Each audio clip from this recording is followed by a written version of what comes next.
The masculine leadership is a gift. I mean, this is one of the things I learned from David Data. And it may not always seem like she wants your leadership. And usually that's in the cases of where you've abdicated and she's been forced to step into the role. And at some point, she just doesn't want to let it go because she doesn't trust you.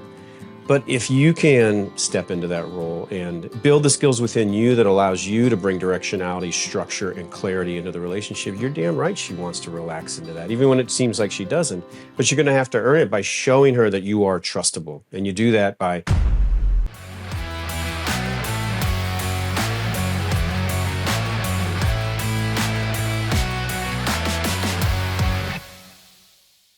You talk a lot about this concept of the masculine in the relationship. And I think in order to have a good conversation today, it would really benefit us to lead off with what that actually means, what that might look like, and ultimately we'll get into how men can do that more effectively and why it's beneficial. Yeah. I think what you're asking me is it's like, why did you specify, someone in a relationship relative to this topic of masculinity? And what I would say to that, there's a lot of men's work out there. I mean, obviously you're a big part of that out in the world, and there's lots of people offering men's work. And a lot of it is about guys finding their own sovereignty, finding their own directionality in life and their decisiveness and clarity, and building skills that they didn't have before, maybe in a former life where they were a nice guy. But here's the thing is when you're in a relationship with a strong woman, a lot of that, it can be hard to actually hold on to that sovereignty and decisiveness that you've acquired in your men's work. What's required is the strength of the men's work, kind of more of that alpha energy, married to relational skills. And these are the skills necessary to hold your own sovereignty while you're in relationship with other, and in particular, that other might be a pretty strong woman with strong tendencies and opinions of her own. So by marrying the relational skills to more of the masculine energy, the masculine power, I'm hoping to give them a unique skill set for guys that are in relationship with a powerful woman and wanting to be in their own power as well. So you're talking about these two words that stood out to me, strong and powerful women. What does that mean? Because when I hear that, immediately I think masculine woman. And I think society today has really conditioned women to be masculine through the feminist movements, through this hyper independence, through the idea and the concepts of we don't need no man. Is that different than what you're saying? What is an action when you say strong and powerful woman? What exactly do you mean by that? Yeah, let's separate out the caricatures of strong feminism and things like that of a woman that says, I don't need no man. And of course that exists out there. But let's just bring it back to there's a woman who's intelligent, who knows what she wants and knows what her needs are. And if she's in a relationship where some of those needs are not being met, she's not clueless about it, and she's not shy about sharing that. And so she holds herself to a high standard, but she also holds her man to a high standard to bring the kind of relational skills that are necessary when you're in a couple, which is very different than if you're on your own, just being your own man. And so this is a woman that knows what she wants and really asks a lot. And in return, you hope that she also delivers a lot too, like that she's worth the ideal that she's calling you forth to achieve yourself. Well, and I think we have that inherent desire to be with a good woman, but then also be worthy of being with that woman too. We all fall short, I do, and I've had my fair share of challenges over the past several years in particular. But that is a worthy aspirational pursuit of mine. Is not only to hold a woman to high account, but find somebody who's worthy of my time and attention, but also be worthy of the time and attention that she, I hope, would be willing to invest in me too. Yeah. What comes up to me hearing you say that is, as a man, and this is what we hope all the guys that we teach are able to grow into, is know what you need and want, and don't settle for less. And know how to communicate that with heart to your partner, but have a strong sense of your own needs, preferences, and boundaries. And unfortunately, with the nice guy epidemic that we both are very familiar with out in the world, those guys have let go of their needs, their boundaries, and their preferences. They just have none of their radar is turned inward as to what they need. It's all outward of how I can please everybody else. And then the flip side of that is what you just said. Be a man that a woman is so inspired to be with and to surrender to in certain ways. Even the strongest woman, you want to be the man that inspires her to relax into her feminine and relax into your masculine leadership. So if you were to then define, because you talk about her relaxing into her feminine, a man relaxing into his masculine frame. And I don't know if relaxing would be the right word for men. And so we can talk a little bit about that. I think for women it Yeah. is. I think in modern culture, for many women, it's probably a huge sense of relief to find a guy who's she's been with, let's say, for 20 years, hypothetically, and finally the guy steps up, or maybe she's gone through a divorce or a breakup and has had issues with men, and now she finally finds a man who is able to give her the space that she needs to be able to step into some of that femininity. Yeah. Yeah, it's so true. The masculine leadership is a gift. I mean, this is one of the things I learned from David Data. Your leadership is a gift to your woman. And it may not always seem like she wants your leadership. And usually that's in the cases of where you've abdicated and she's been forced to step into the role. And at some point, she just doesn't want to let it go because she doesn't trust you. But if you can step into that role and build the skills within you that allows you to bring directionality, structure, and clarity into the relationship, you're damn right she wants to relax into that, even when it seems like she doesn't. But you're going to have to earn it by showing her that you are trustable. And you do that by having clarity, following through on what you said you were going to do, having a plan, and also including her in that. But you need all that clarity, and you are going to have to earn it to get her to relax back into a more surrendered feminine state. Yeah.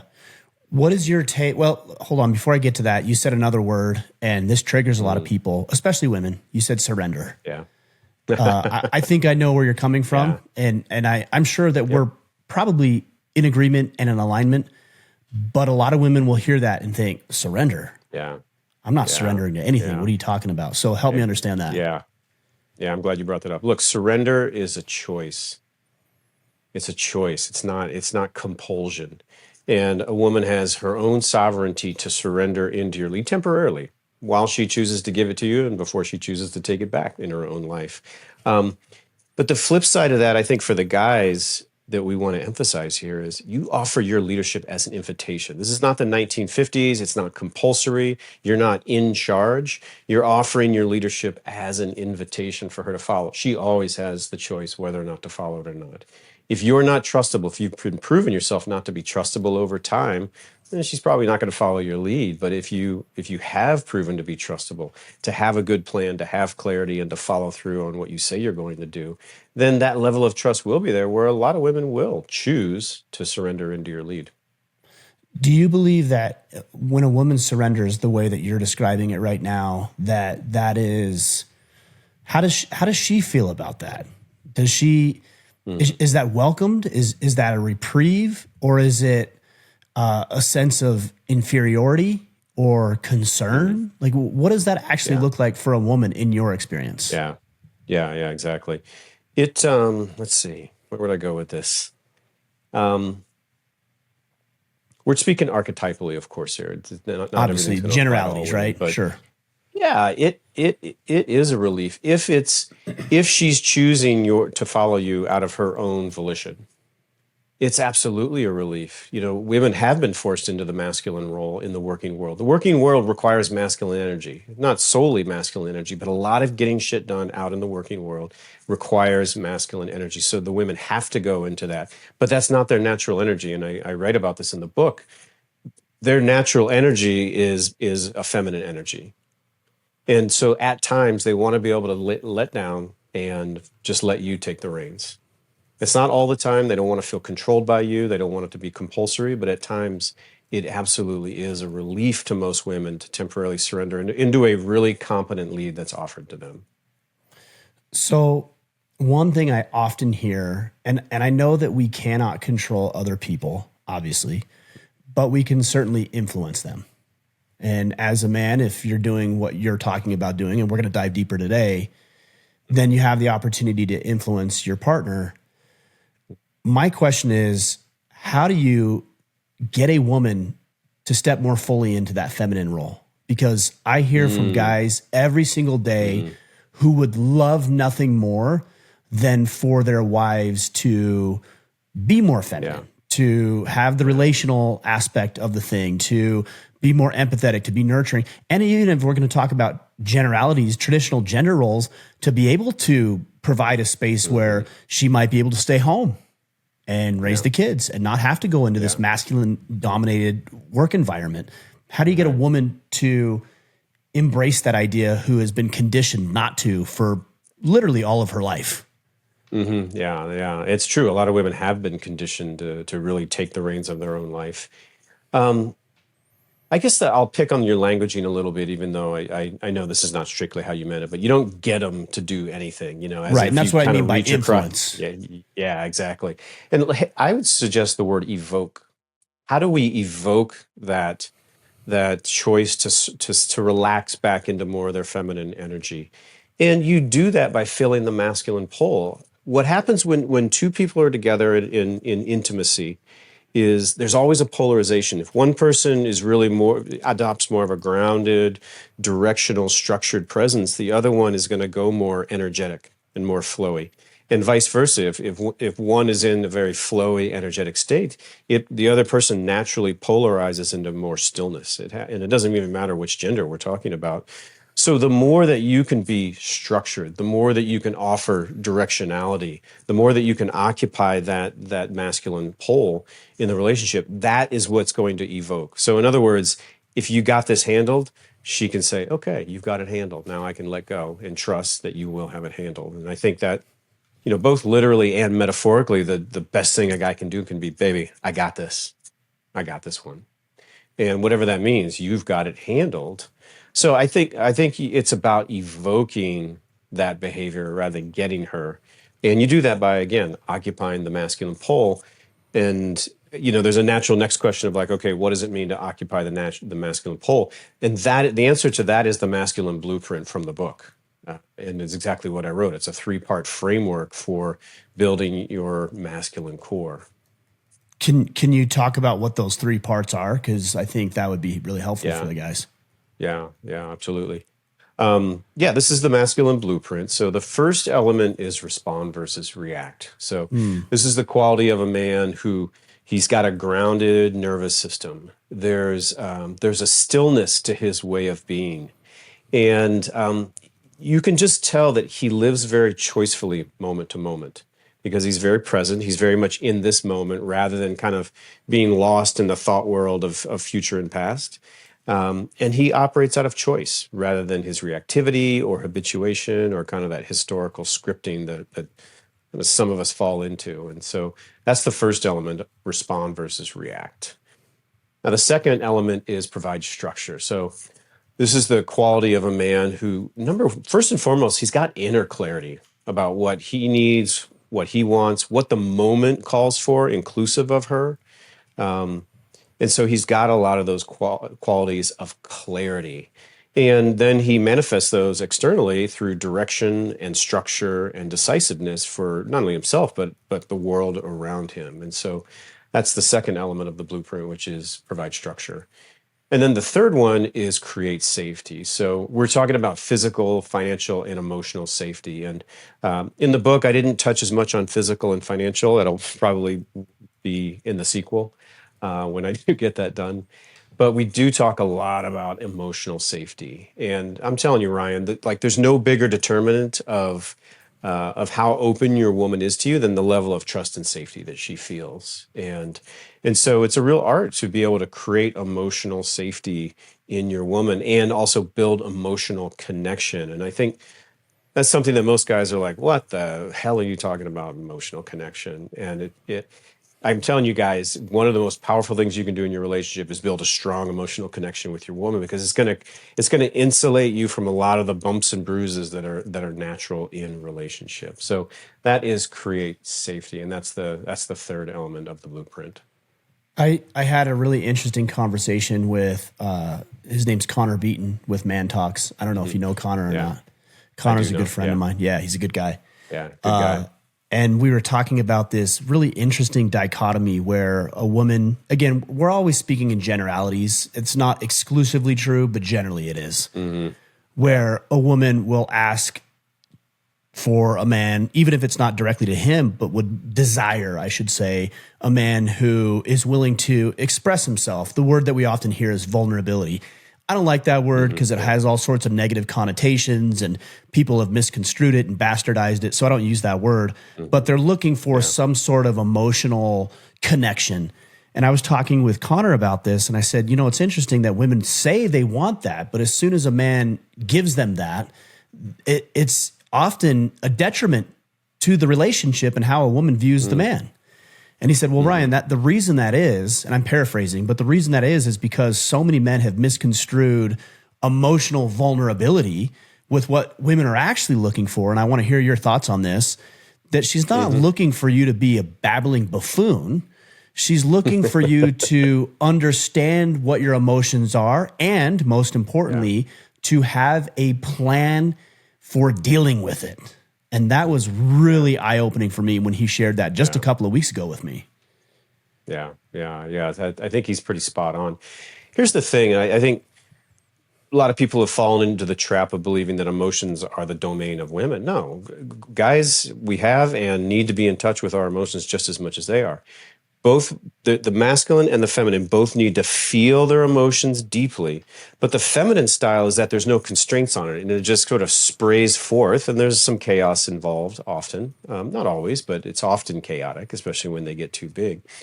The masculine style of being with your emotions is to feel them deeply, but then have containment and share them judiciously. So you feel deeply and share judiciously. And you share for what's appropriate for the moment to create connection with your woman. But when you do share, number one, judiciously, as I said, but two, it's succinct too. I mean, in the book and in my boot camp, I'm teaching guys to really be very succinct with how they're expressing those emotions. And so it's that containment that makes it a particularly masculine style of being with your emotions.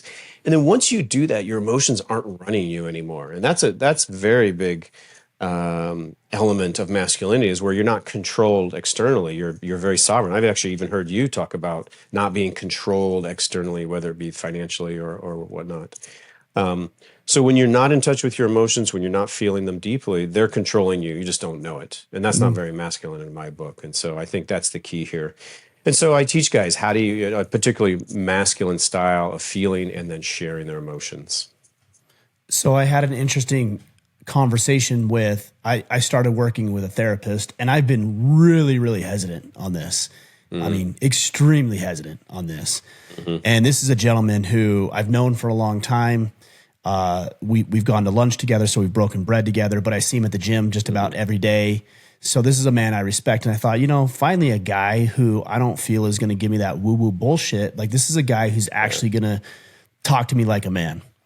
And we had a conversation and I talked to him a little bit about my anxious attachment. I know that about myself. And long story short, he said to me, Ryan, when you're feeling anxious, when you're feeling that, I just want you to sit in it. And I'm like, sit in it? What? Sit around and do nothing like an idiot?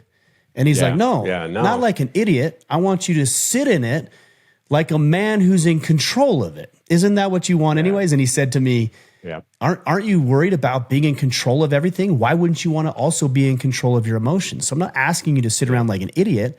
I'm asking you to sit in it so you can feel it, experience it. And then to your point number one on the masculine pole is respond to your emotions versus react to them. Yeah, totally. Yeah, it's just a step that's skipped, and I think that's what your therapist friend was speaking to. It's like, as men, we do want to jump into action. That's a particularly masculine trait. We all know that. It just skips a step when we're dealing with emotions. Feel it first, then act. Feel it first and then act. And this is a lot of the work that I do with the guys that I work with, is getting them to sit with intensity. And so I use a lot of embodiment work with these guys, where we're sitting in the intensity of some physical phenomena, whatever that is, and learning to sit with that intensity, which directly maps over into their ability to sit with emotional intensity, which is what your friend was suggesting. So sit in it is fluffy language for me, because a lot of people say that. I don't really know what that means. Like, for example, I know when I'm pissed off. I know it. I'm pissed. Yep. I know when I'm embarrassed or feeling guilt or shame. I know when I'm scared of something.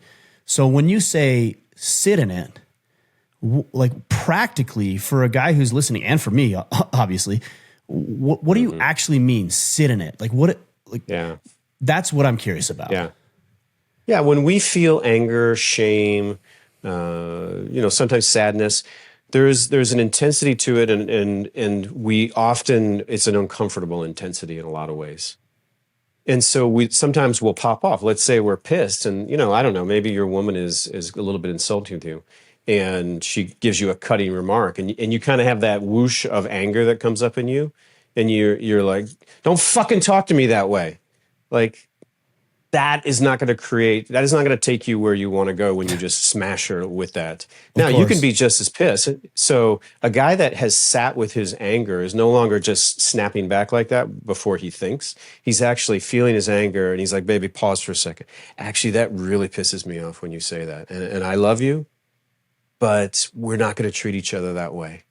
So I want to hear what you have to say, but no more insults. And there's like a smoldering clarity to the whole thing that is fueled by your anger, but it's not the popping off. You're going to find that latter approach brings you back into connection and gets you out of the storm that you're in with her way faster than when you have these quick hits. And that's what not being acclimated to the intensity of your emotions does. You kind of have these snap reactions to things.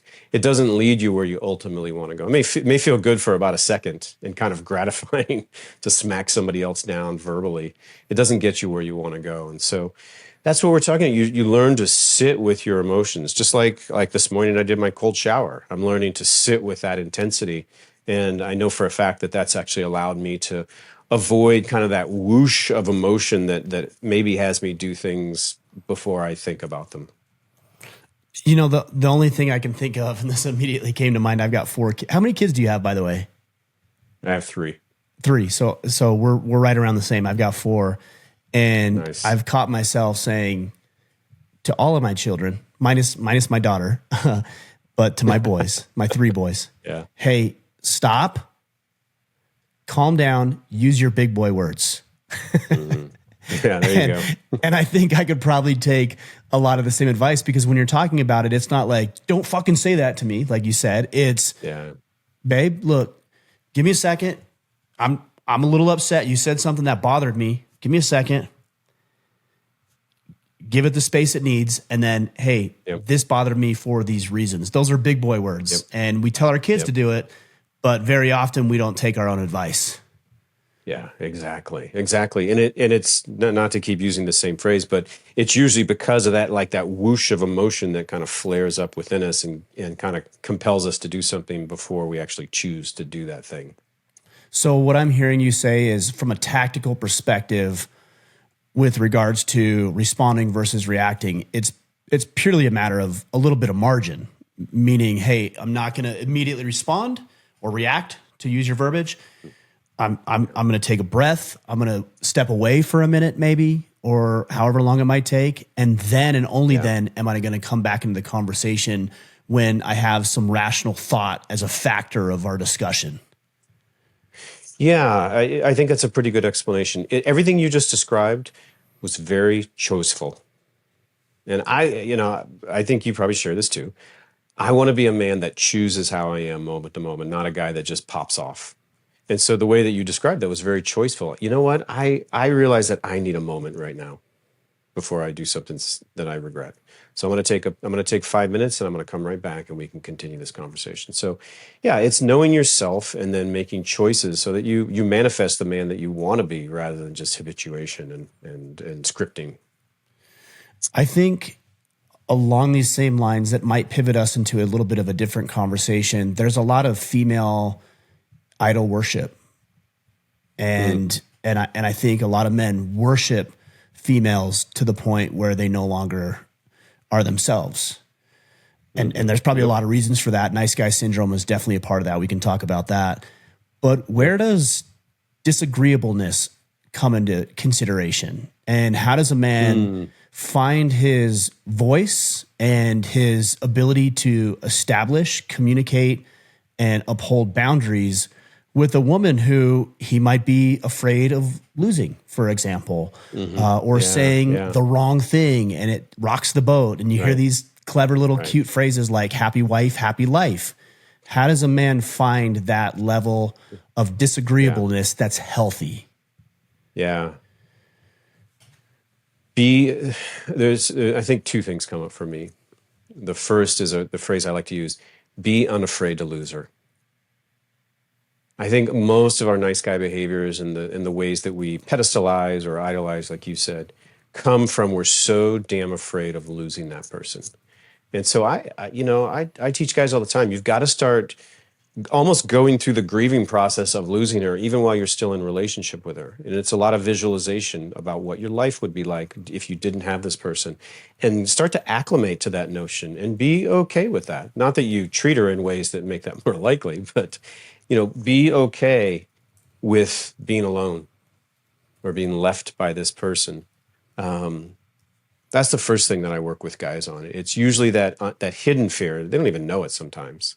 It's usually that hidden fear of like, oh my gosh, I'm going to lose her, so therefore I've got to, do acrobatics so that it doesn't go off the rails. And just be unafraid to lose her. You'd be shocked at how that actually draws her more towards you, because she feels you unafraid when you truly start to manifest that. That's the biggest thing that comes up for me.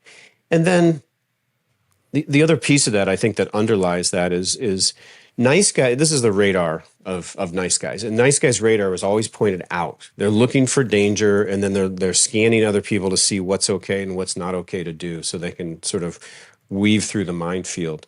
And what I do in the work with that I do with men is I'm really teaching them to turn some of that awareness inward and find out, what do you think the moment calls for? Stop looking what is safe via other people, but what do you think the moment calls for? What's your wisdom that you can bring to bear, both about what you need, but also what she needs, because you're attuned to her. So I'm really working with guys around a lot of awareness training to start to turn it more inward. And, this is my oversimplified example I always use. It's the difference between the guy that says, "Hey, babe, where do you want to go to dinner tonight?" Just without even really thinking of himself, he sort of externalizes and says, "What do you want to do tonight?"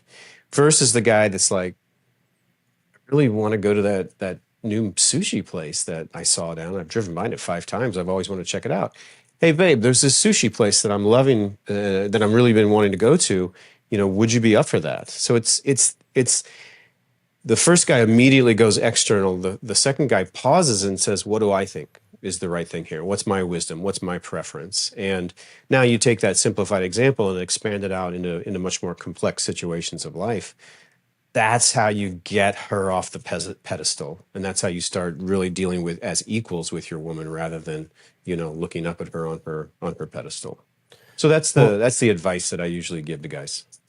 and ironically, and a bit frustrating as well, is the more that you're willing to do that, like, hey, babe, let's go to dinner this weekend. Here's what I suggest. Not, number one, 99.9% of women are be like, yeah, that sounds good. Unless she's got a shellfish allergy, she's not going to want to go to the sushi place. But outside of that, she's in. She wants to be led that way, and she doesn't want to have to make that decision, in my experience. Yeah. So Yeah. it's a little frustrating in that these guys are so concerned with, oh man, I hope I pick the right restaurant, or let her pick, and she doesn't even want to pick. She just wants you to pick. And I feel like, I'm dating a woman now, and we've got a great relationship. One of the things I respect most about her is that she's honest with me. So she won't go to the sushi place if she doesn't want to go to the sushi place. But I have to be able to trust that she's a big girl and can communicate with me, that if she has a problem with that, she can tell me. Otherwise, I'm going to choose. And I think that's one of the most refreshing things about the relationship I'm in right now. Yeah, yeah. She's probably a woman that just loves to get on your ride. And let me add one element called it that I would label as attunement. The more you know your woman, You by observing her over time, over the months, over the years, you kind of know her ways and her preferences. If you can actually fold that into your leadership, then she's even that much more likely to get on board. And so if you come and you talked about the shellfish allergy, if you know that like my woman's a vegetarian, so if I Right. suggest a steak place, she's going to be like, "What the hell's wrong with you?" She's going to feel not known. Versus if I'm knowing her and folding that in, she feels very known and understood. Way more likely to follow my lead when I do that. So I think attunement is a big part of leadership that some guys don't necessarily realize how important it is. Do you think, though, that the problem with this attunement, especially for the term we hear as recovering nice guys, is that Hmm. they mistake attunement with acquiescing to everything they think their Oh woman yeah, might want? That's yeah, that's yeah, taken to the absolutely. extreme, right? Yeah, yeah, totally. And this is just a slider bar, or a volume knob, and they're obviously turning that one up too much because, like, the volume level of their needs is going down, and the volume level of what he thinks she needs is going up like this. We want a balance, whatever that looks like. So we don't want to be autocratic because that's her needs are completely suppressed, and we don't want to be nice guys. That means your needs are completely suppressed. It's the artful blending of the right ratio, whatever that is for your relationship. You use the term artful, and obviously there's just a level of intuition and experience and practice with that. But are there any tactical methods that a man can evaluate whether or not he's in attunement or he's being a nice guy? That is a very interesting question. Hmm. It's I don't even know how to answer that one, Ryan. It's the art of it. It's the art of it. It's like what fosters you, feeling like your needs are being met and feeling like you're being true to your own needs while you're feeling like you're also incorporating hers. And it's a feel thing. I think a crisper answer is eluding me right now, to be honest. And that's fine. I think this is the power of these discussions. I come to these discussions without any preconceived notion. I'm trying to learn, and hopefully everybody's learning, and we're all learning. We're all getting something from Yeah. this. So, Yeah, I mean, I can absolutely. appreciate you saying that. Hmm. I just know that there's so many. Even myself is it's hard at times to really understand. Am I just making her the complete object of my desire at the expense of everything Hmm. else, or Hmm. is it that I genuinely care about her, but I also care about Right. proportionately my own desires and wishes? Right. I think it just glitched up here a second. So I'm going to pause for a second. Yeah, no problem. There I you think go. we're good Okay, now. Go glitched ahead. up. I think the thing you got to did you pause and consider your own needs strongly? A lot of guys will, a lot of the nice guys, it won't even occur to them what their needs were. As I said in that example, he immediately went to where do you want to go? So, the question you can ask yourself as kind of a self evaluation, self diagnostic is did I in this one situation, or do I sort of over time, do I pause and give a good consideration to my own needs? And if the answer is no, then obviously you're in the nice guy mode. If the answer is yes, then you're a long way towards living in your own power and being relational at the same time. One of the interesting things with the nice guy sentiment, and I've read a lot from Robert Glover. I'm sure you're familiar with him. Has done a lot of work in this nice guy Yeah, arena, he's a good including his friend. book No More. Oh, he is okay, including No More Yeah. Mr. Nice Guy. This is an interesting thing. When we think of nice guys, we generally tend to think that they're selfless. They're putting everybody else's needs ahead of their own. Mhm. But Dr. Yeah. Glover suggests that they're the most selfish people. And I'm Hmm. paraphrasing here, and you can correct me if you think I'm wrong on this, but part of the reason is because they're constantly seeking external validation to that they're okay. And you hear this when men say, "Hey, are you okay? Are we Yeah. okay? Is everything Yeah. okay?" They don't actually care about the person. They care about the way the person views them. And I'm not going to say I haven't fallen into this trap. I certainly have, but I'm Yeah. more aware of it, I Yeah. think, today than I've ever been in my entire life. Yeah. Yeah. Yeah. I like that it is selfish because really what they care about is their own fear and the assuaging of their own fear. And here's the worst part, especially in an intimate relationship. They're hiding the seething anger that's actually building up because they never get any of their needs met. And they don't get their needs met because they don't have any, they don't present any needs. They're like, I'm fine, everything's great. And so they end up being seething, angry individuals underneath. And guess who feels that resentment that builds up? It's their woman. Their woman can feel it every day, and they suffer. And so I agree with you, and I agree with Robert. These guys are selfish because they're just being pussies about it, quite frankly, because they're all they can do is be a slave to their own fear, and then their women suffer with the, as I said, that resentment that builds up and then leaks out over time. In practical application, how does a man who has identified himself to be a quote unquote nice guy or a recovering nice guy, we hear these terms, begin to identify his own needs and desires?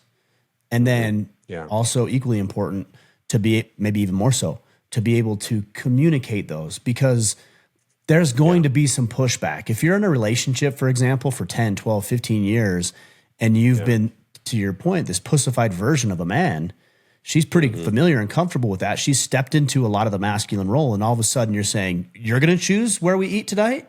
I don't think so. So how does and I'm using that as an example. That's obviously not the case, but how does a man begin to step into this? Yeah, I when I work with guys on this who are starting from ground zero, I give them a 1 week challenge or 7 day challenge, and that 7 day challenge is to be a selfish bastard. I mean, literally, be a selfish bastard for a week, and yet they almost have to go over the top and caricature it just to break through their own habits. And so, without being a dick to everybody, that's not what I'm talking about. But think of yourself first and what you want, and just kind of play the caricature for 7 days and see if you can kind of break some of those habits that you've got. It'll feel so unnatural that it highlights their own limitations of always looking externally. And so that's one of the ways I do it. Number two, we go into the fear and truly try to go down to the nervous system level and help assuage the discomfort of those fears. And we do that through a lot of embodiment practice. I mean, you've heard me talk in almost any form, that I talk tons about embodiment practice as a core staple of what guys have to do every day. I'm really trying to get all my clients to do a daily practice so they can ground their nervous system. And that's the second area that we work on, is I really get them to have that daily practice so that their nervous system is a little more grounded and the fear will grip them just that much less through the daily practice. So those are some of the things that I do to start nice guys off down that path. Yeah, I want to hit on both of those, because when you said you have to be a selfish bastard, that's the language you use. The language I've always used is you have to tiptoe into asshole territory. There you go. Like you don't. I like that.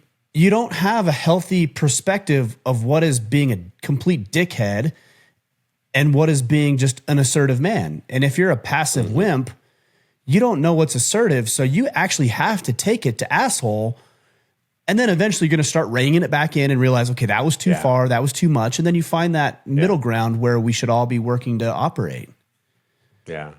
Couldn't agree with you more. Yeah, they've got to swing far to the left or right, whatever it is, and then they come back to a different set point than they used to have because they've stretched themselves a little bit. Yep. Love that. Are there certain exercises that you've asked people to do? Like one that I've thought of, and I shouldn't say it that way. One I've heard of and I also share with guys is to ask for a discount everywhere they go. It's so uncomfortable for nice guys. But if a guy can take 7 days, to your point about this challenge, and wherever they are, just ask for a discount just because, people begin to realize, oh, it's not as scary or uncomfortable as I initially thought it was. But are there other practices that you're asking these guys to do? But I think what you talked about was having guys talk about or go ask for a discount wherever they go. And I usually point them. A lot of my guys are professionals, so they, in the old days, they'd go to the office, and then at lunchtime, everybody's like, "Well, where should we go?" And I'm counseling them to do things like just say, "Hey, I want to go to this Mexican place. Who's with me?" And that's an example of kind of one of the things I'll point guys to do. Things like situations like that. Yeah, just assert themselves if they have a thought.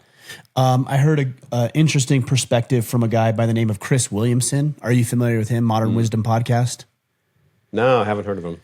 Yeah, super interesting. He talked about this concept of shadow sentences, which is basically synonymous with covert contracts. That's what I would call them. And the way that he presented it this week was here's what you're thinking in your mind, and then here's what you actually say. And it's completely different. It's passive aggressive. It's sarcastic a lot of times because you don't want to confront that, when in reality, you should just find a really healthy way to say what needs to be said. But it's a hard thing for guys who aren't comfortable with doing that. It's so true. We often use humor, and I include sarcasm in humor.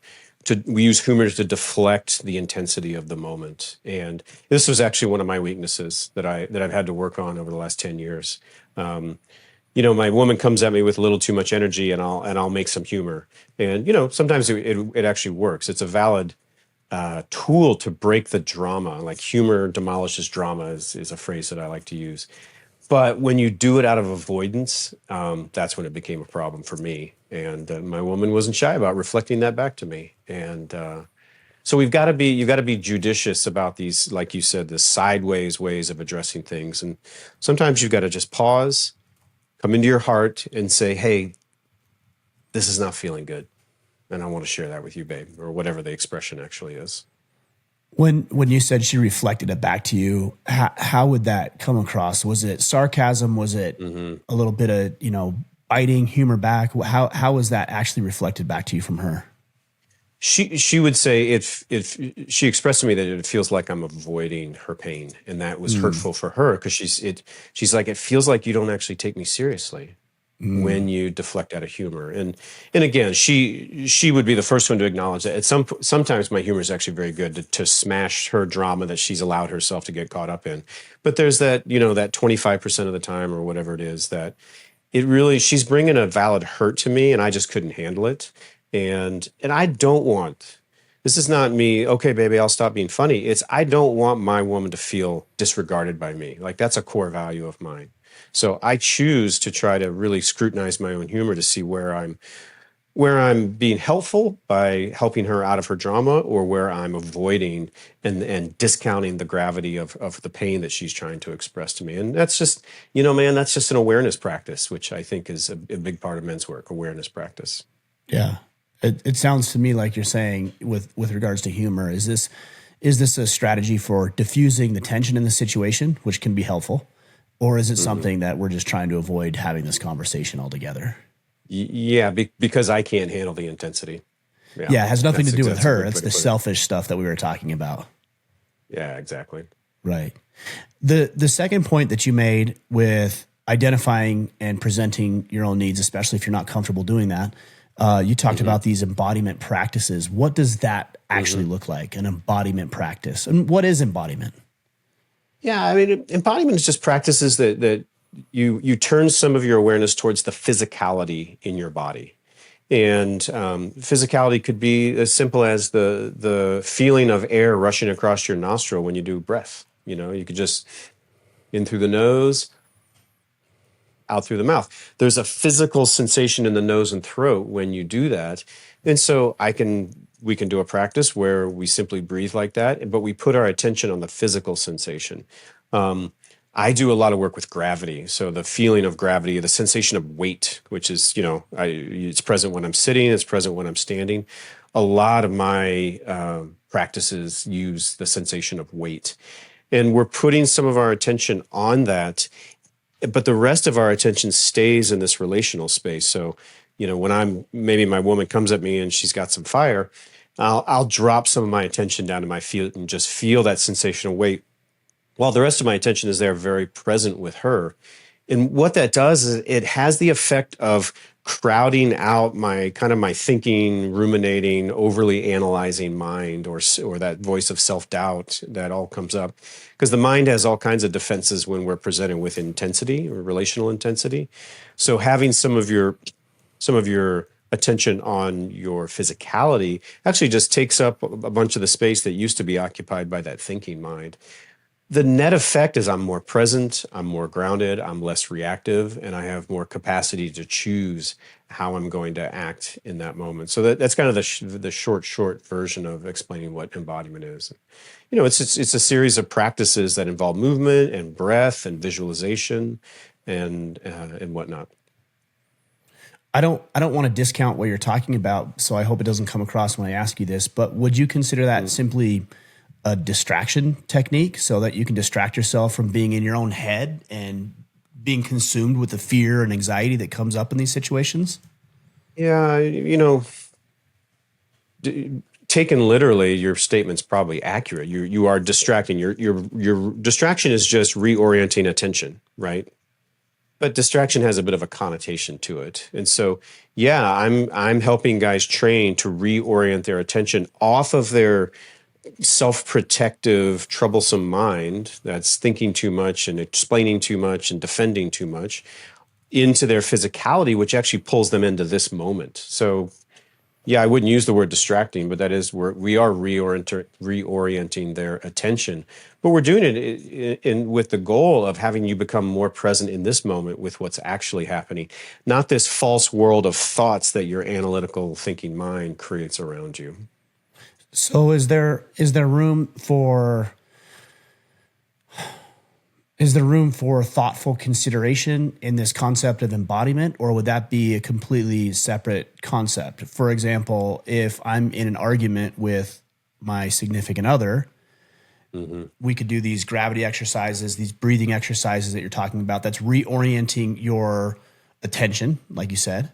But where does the element of, hey, that makes me feel this way, or I don't like the way that she's saying that, or what she just said right there bothers me. When do we come Yeah. to that element of thoughtful Yeah. analysis about how you're feeling? Yeah. Well, there's two different. I mean, there's many different functions of the mind. The second one, where you're like, "Hey, that doesn't feel good," that's actually you're feeling what's going on inside of you, and then you're expressing that. That's one thing that the mind can do, and that's actually the healthy way to do it.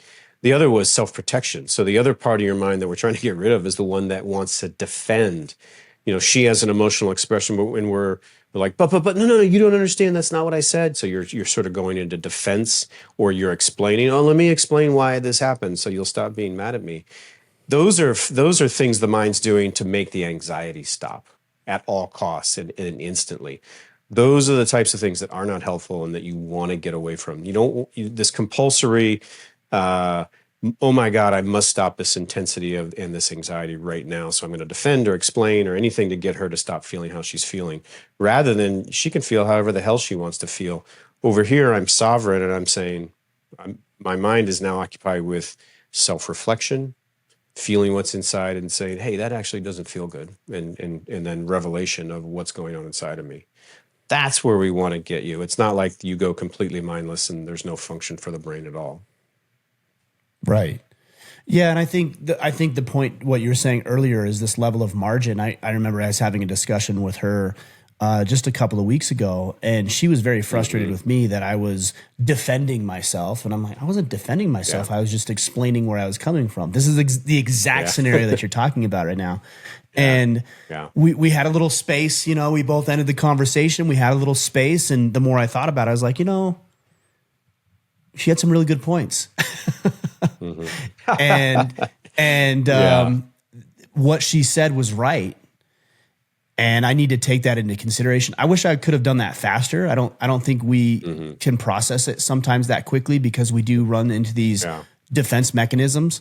But yeah, it's hard because it doesn't feel like you're defending or on defense. It feels like you're just explaining, oh, Facts. I didn't think that at all because here's Yeah. what I was thinking at the same Yeah. time.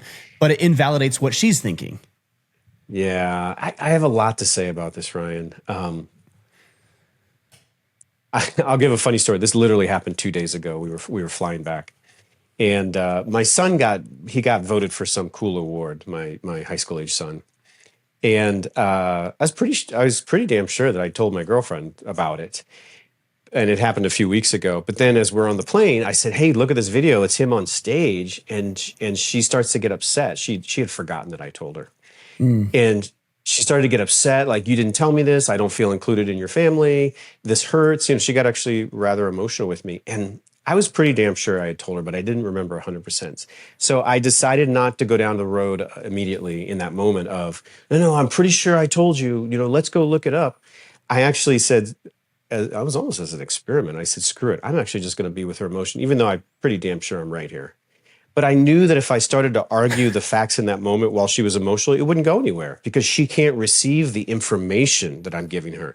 She's at the emotional plane. And so never the twain shall meet. So if I tried to come in with that information, so I actually just sat with the emotion. I said, actually, I hear you, baby. That wouldn't feel good if I was leaving you out of important things in my son's life. And you've expressed this to me before. So I get it, babe.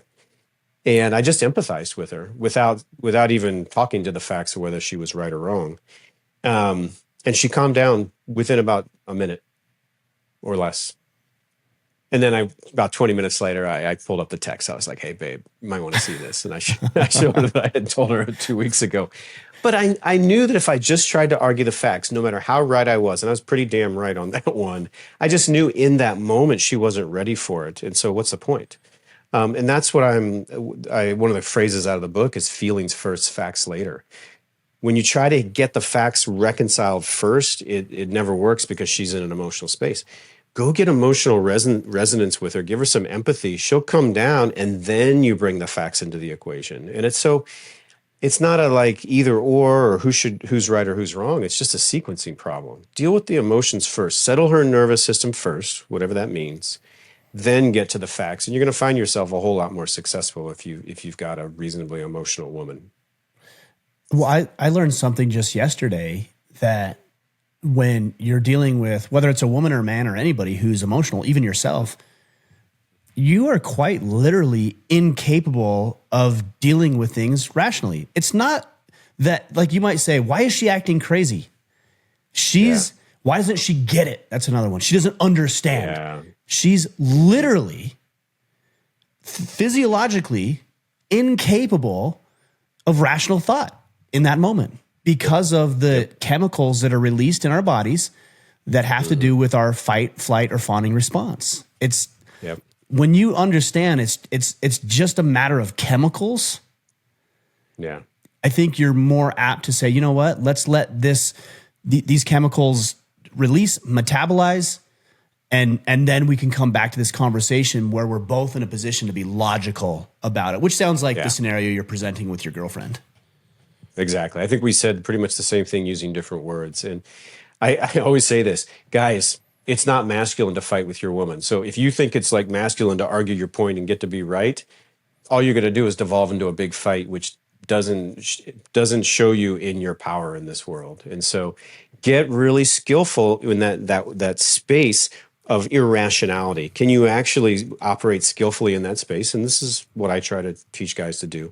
If you can operate then in that space pretty skillfully, that space tends to shrink in time duration real fast. Like I said, my woman calmed down in a minute or less, but that could have easily turned into a 7-hour fight, quite frankly.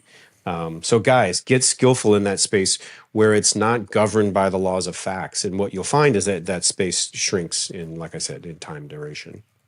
I think part of the problem, though, is this idea of the manosphere and this notion of, the red pill and all this kind of stuff. Because what you're going to hear, and this is antithetical to what you're saying right now, is, well, you're just being a simp, or you're being a beta, or you're being a cuck. Why? Because you're listening to your woman and allowing her to present her case and work through her emotions. Help me understand how that is simping. But a lot of these tough guys on the internet, they see it that way, and then they perpetuate that. And then we feel like we're being inferior or letting go of our manliness because we allow our woman to process what she's going through or help her work through it. Yeah. You're so right. It's funny. Probably it might be the most masculine guy I know is in relationship with this really awesome woman who I know as well. And they're fighting constantly, and they're in and out of relationship. And he's always kind of he's that metaphor for what you're describing, that he's the most alpha guy that I know, but he's also the most troubled in relationship. And so you're right. And I think that's why I said earlier, so to everybody out there in the manosphere who's like, that's being a simp and anything with emotions is lame. It's not masculine to be fighting with your woman. And it's not masculine to live your life with a series of 6-month relationships that don't last. That's not powerful in my book. Learning these dynamics of polarity, learning the dynamics of your female partner, who does have irrational emotions, learning those dynamics and knowing how to not manipulate them, but maybe ride them and Hey, affect Otto, I'll be them. right That's after, okay? powerful in my book. Uh-oh, kids home. You, yeah, you heard. I Yeah, warned you. It happened about 4 o'clock, so yeah, they just got here. yeah. Well, No brother, I know worries, we no have a worries. hard That's real stop. life. That's on me, not on you. I would love to have an additional follow up conversation. Man, I love what you're saying, and I've been following you and your work for some time now. Yeah, But man, this conversation just highlights to me that we're very much in alignment.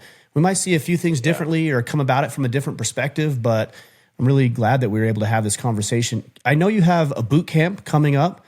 And I would love for you to be yeah. able to share that with the guys, but then also let us know how to connect with you and learn more about other things, books, and other things that you might have going on. Yeah. Get the guys, look for the books on Amazon. The Masculine in Relationship is the first, and The Art of Embodiment is the second. And GS Youngblood MIR on Instagram. You can get a taste of me talking about various things. But the boot camp that Ryan that you just mentioned is my flagship program. It's an 8-week online course that I take 12 men through at a time. And you're going to take the book and go way deeper on implementing these principles and practices.